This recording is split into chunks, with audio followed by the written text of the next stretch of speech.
So a lot of times people come into the archives thinking you're going to bring out a big old ledger book, it's going to be dusty, how cool, old stuff.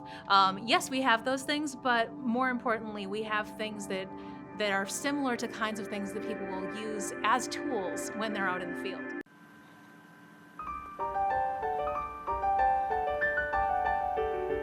It's important to not think of it as history. It's important to think of it as documenting information. So when I talk to my colleagues across the system once a month, and they're always talking about the history students that are coming in and writing papers. That is what their perception is of how people use archives. At Stout, it's totally different.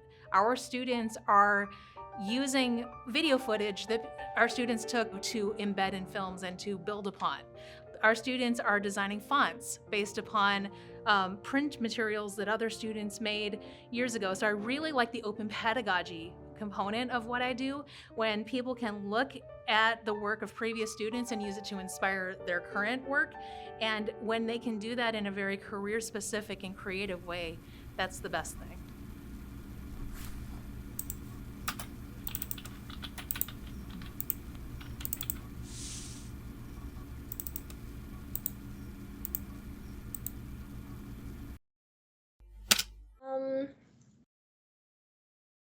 Yeah. As I said, like, my family is very Christian. They do not know that I am gay.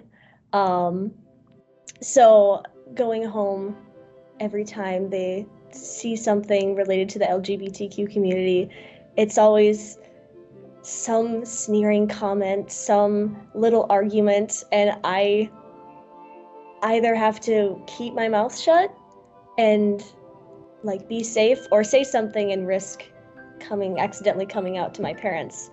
So my favorite item in the archives would be our oral histories, and specifically the ones that we work with students on creating. So we work with our Introduction to Queer Studies course, and most recently we've also worked with a psychology course where students learn how to conduct oral histories and then actually talk with either fellow students, people in the community, Stout community, and get their different experiences.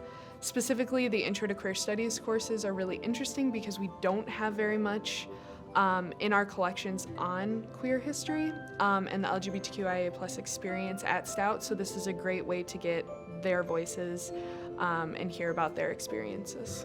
We look for historical silences.